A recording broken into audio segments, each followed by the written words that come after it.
So students हमने लिखा F equals to minus का D U by D are. हम जानते हैं फोर्स तो वेक्टर क्वांटिटी है पर एनर्जी स्केलर क्वांटिटी है, तो अगर आप वेक्टर फॉर्म में लिखोगे तो यहाँ पे आप एक आई कैप लगा दो। अगर एक ही वेक्टर होता है तो हम हमेशा आई यूज़ कर लेते हैं। हम ये नहीं कह रहे कि हमेशा एक्स एक्सेस ही होगा, दिखाने के लिए एक वेक्टर लगा दिया। आप जे ले लो, लेकिन वेक्टर तो लेना पड़ेगा ना। अब इस नेगेटिव साइन का सिग्निफिकेंस देखना है। The significance of negative sign. अब क्योंकि D U by D R तो एक डिफरेंशियल क्वांटिटी है, जब जो भी डिफरेंशियल क्वांटिटीज होती हैं जैसे D X by D T which is velocity, D V by D T which is acceleration, ऐसे D U by D R जितनी भी डिफरेंशियल क्वांटिटीज होती हैं वो बाय डिफॉल्ट पॉजिटिव होती हैं, परंतु अगर उनके आगे माइनस साइन लगा दिया जाए तो वो नेगेटिव हो जाती हैं, और अगर उनको डायरेक्शन चिपका दिया जाए तो वो डिक्रीजिंग उनका डायरेक्शन हो जाता है, यानी कि जिस क्वांटिटी की हम बात कर रहे हैं वो उनके घटने की दिशा में लगने लगती है। तो नेगेटिव साइन का इंडिकेशन क्या है? The negative sign gives us the direction of system force या फील्ड फोर्स, यानी कि नेगेटिव साइन ये दिखाता है कि जिस दिशा में, लिख देता हूं, that is in this case the direction in which potential energy, देख लो D U by D R क्या है? पोटेंशियल एनर्जी का ग्रेडियंट यानी कि स्लोप। तो जिस दिशा में पोटेंशियल एनर्जी गिर रही होगी, घट रही होगी, in this case the direction in which potential energy decreases, field force यानी कि system force acts in that direction। देख लो पोटेंशियल एनर्जी ग्रेविटी में कहाँ घटती है? नीचे जाते में, तो फोर्स भी कहाँ लगता है? नीचे। यही वजह है कि ग्रेविटी फोर्स नीचे लग रहा है। कैसे जस्टिफाई किया? इस इक्वेशन के through. Now let's talk about equilibrium of body.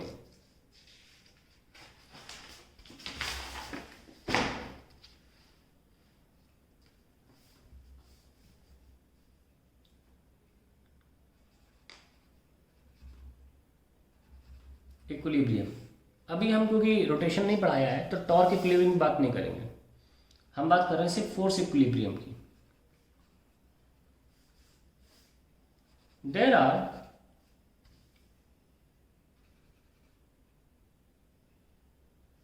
Three types of equilibrium. पहला स्टेबल इक्विलिब्रियम, दूसरा अनस्टेबल इक्विलिब्रियम, और तीसरा न्यूट्रल इक्विलिब्रियम। हम तीनों बारे बताएंगे, लेकिन इक्विलिब्रियम के लिए एक बहुत इंपॉर्टेंट कंडीशन है। एफ जो है, जो भी फोर्स लग रहा है उस पर, वो जीरो होना चाहिए। जितना भी फोर्स लग रहा है एक्सटर्नल, वो जीरो होना चाहिए। और क्योंकि एक्सटर्नल और सिस्टम फोर्स की वैल्यू बराबर होती है, तो हम सिस्टम फोर्स के बारे में बात कर रहे हैं अभी, उसके अकॉर्डिंग बताएंगे। एफ सिस्टम भी नेट बॉडी पर जीरो होना चाहिए, तो फिर हमारी बॉडी इक्विलिब्रियम पाई जा सकती है। अब ये हमें केस देखने होंगे, कब न्यूट्रल इक्विलिब्रियम, कब अनस्टेबल और कब stable equilibrium. F is equals to minus D U by D R I cap. Vector में लिखना बहुत जरूरी है। तो कंडीशन स्टेबिलिटी की है, condition is that F equals to minus का D U by D R I cap equals to zero. ये कंडीशन है, ठीक है। Now D U by D R की जीरो होने के तीन संभावनाएं हैं।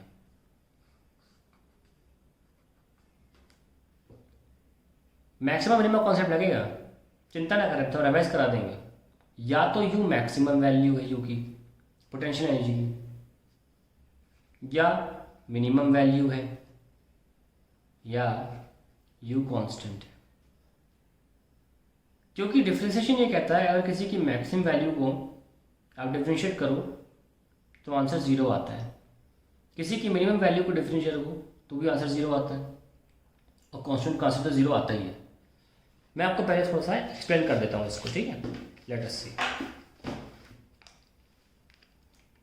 सपोज मेरे पास कोई ग्राफ है f पर as a function of x, और वह ऐसा बनता है।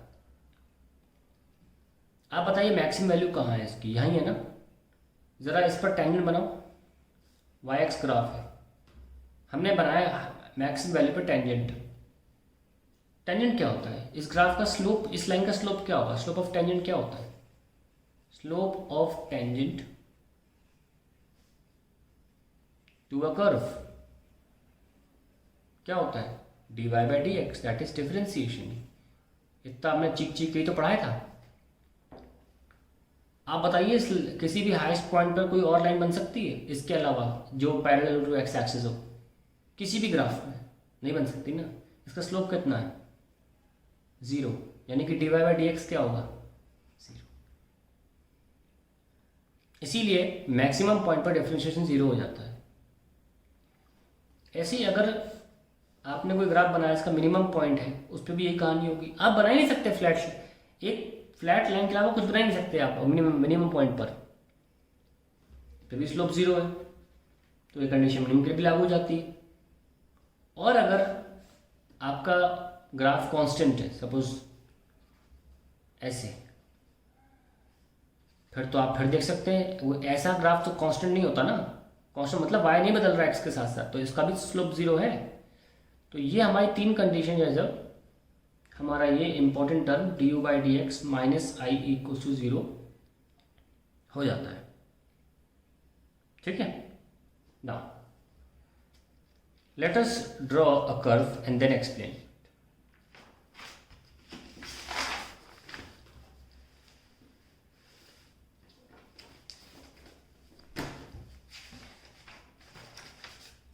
सपोज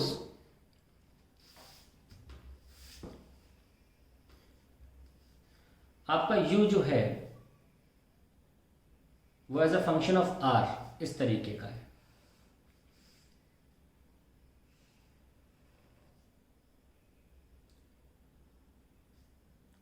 ठीक है। तो यहां पर बॉडी किसमें, इक्विलिब्रियम में। तो हमने तय कर दिया ना, पहले बोल दिया हमने कि जब u मैक्स होगा तब du बाई डी आर 0, खत्म। सॉल्व थोड़ी ना करना है, साबित तो कर दिए। यहाँ बॉडी इक्विलिब्रियम में, परंतु कैसे इक्विलिब्रियम में ये नहीं पता ना हमें, ये हम थोड़ी ना पता है कैसे इक्विलिब्रियम में, वो कैसे पता लगाएं, देखते हैं। सपोज थोड़ी सी बॉडी को ये पॉइंट मान लेते हैं a, ये r है, तो at r equals to a minus का D U by D R, ये मैक्सिमम होने के कारण 0 हो गया। स्लोप देख सकते हैं। Now at r equals to a minus, यानी कि थोड़ा सा लेफ्ट में, यहाँ बनाओ स्लोप, ये लो, बना लिया। तो f क्या है, माइनस का D U by D R I cap. चलिए अब देखिए इस लाइन को क्या बोलते हो आप, D U by D are, इसका स्लोप जो है। तो आप देख सकते हैं कि एंगल कैसा आया, एक्यूट। और एक्यूट जब एंगल होता है तो स्लोप कैसा होता है, पॉजिटिव। तो D U by D are जो निकल के आया है वो तो पॉजिटिव आया, पर बाहर माइनस साइन लगा है, तो फोर्स कहाँ हो गया, फोर्स कहाँ हो गया, माइनस आई डायरेक्शन में। तो फोर्स कहाँ लगने लगा, माइनस आई तो इधर होगा, इधर पॉजिटिव एक्स है तो इधर लगने लगा, फोर्स इधर लगा है।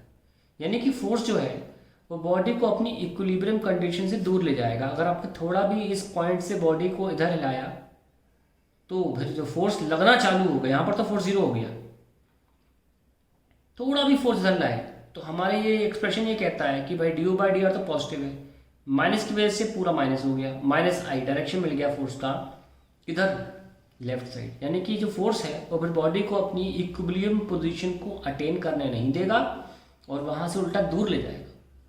यही कहानी हम यहाँ भी देख सकते हैं। At R equals to A plus F is minus D U by D R I क्या, आप देख सकते हैं यहाँ भी क्या हुआ। स्लो बनाओ, पहले एक बना लिया। एंगल हमेशा ऐसे देखते हैं, यहीं से यहाँ भी ऐसे देखा था, इसी डायरेक्शन इस डायरेक्शन यहाँ भी ऐसे देखते हैं। ये कैसा एंगल है, ग्रेटर देन 90। तो ग्रेटर देन 90 के लिए D U by D R क्या होगा, नेगेटिव।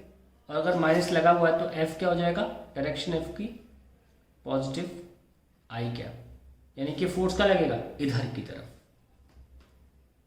दोनों ही सूरतों में फोर्स थोड़ा भी डिस्प्लेस करने पर उस पॉइंट से जब यू मैक्स की कंडीशन अप्लाई हो रही है, जब भी ग्राफ ऐसा होगा या फंक्शन यू का ऐसा होगा डिस्प्लेसमेंट या डिस्टेंस के साथ, कि उसमें एक मैक्सिमा डिफाइन होगा, मैक्सिमा डिफाइन है। ऐसे में अगर हमने बॉडी को अपनी इक्विलिब्रियम पोजीशन से हटाया तो फिर दोबारा वो कभी भी अपनी इक्विलिब्रियम पोजीशन अटेन नहीं कर पाएगी। और ऐसे इक्विलिब्रियम को बोलते हैं अनस्टेबल इक्विलिब्रियम। सो लिख लेते हैं इसके बारे में। When U F R is such a function that maximum of you is defined, then on even slightly displacing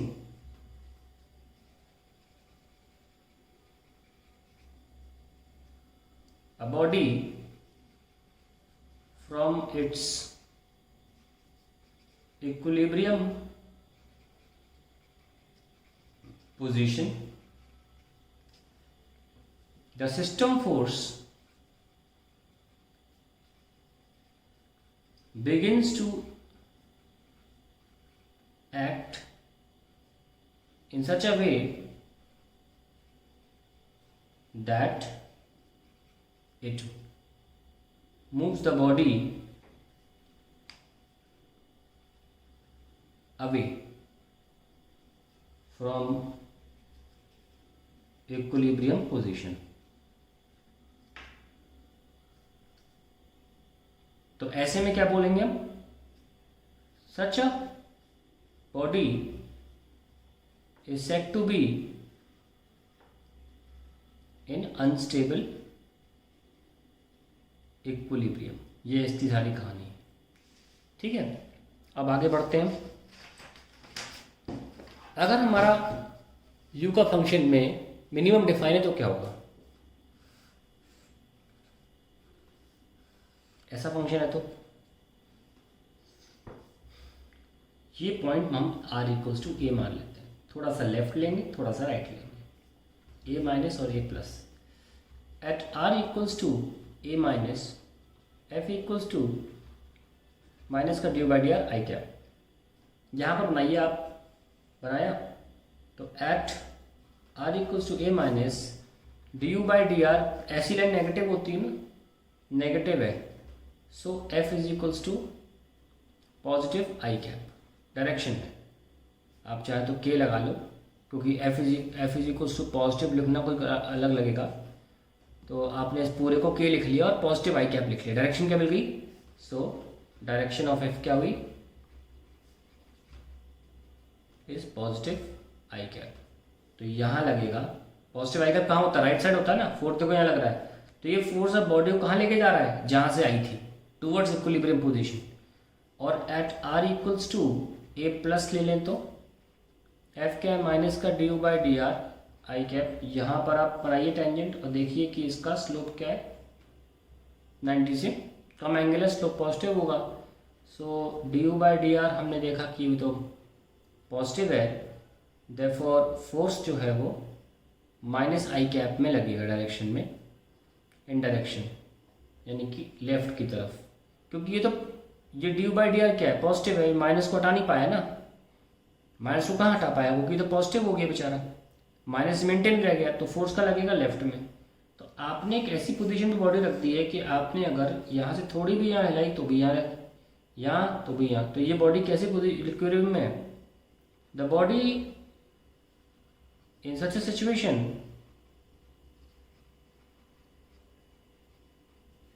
is said to be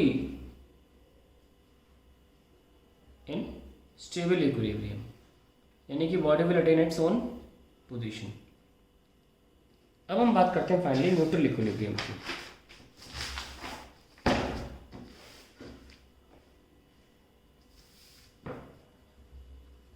neutral equilibrium, इसमें क्या होता है, u जो है इज अ कांस्टेंट, तो u डिपेंड नहीं कर रहा पे, ऐसा है। तो बॉडी को चाहे यहाँ डिस्प्लेस करो तो वहीं बैठ जाएगी, चाहे आप लेफ्ट लेके आओ तो वहीं रुक जाएगी। It will not attain its own speed, sorry own position, neither it will go away from the position. वो जहाँ रख दोगे वहीं बैठ जाएगी। जैसे कि मान लो ये पेन है, ये फ्लैट जगह पर है, इसकी पोटेंशियल एनर्जी देखो कांस्टेंट है ना। इस पूरी कॉपी पर इसकी हाइट तो सेम ही है ना ज़मीन से, तो लो यहाँ रख दिया, फिर वहीं रुक गया, यहाँ रख दिया, फिर वहीं रुक गया, अपनी मर्जी नहीं चला रहा, जहाँ रख दोगे वहाँ रुक जाएगा। But on the other hand, अगर हम कोई कटोरा ले लें, सपोज आई टेक दिस, बहुत बड़ा हो जाएगा ये, आई टेक एन एग्जाम्पल।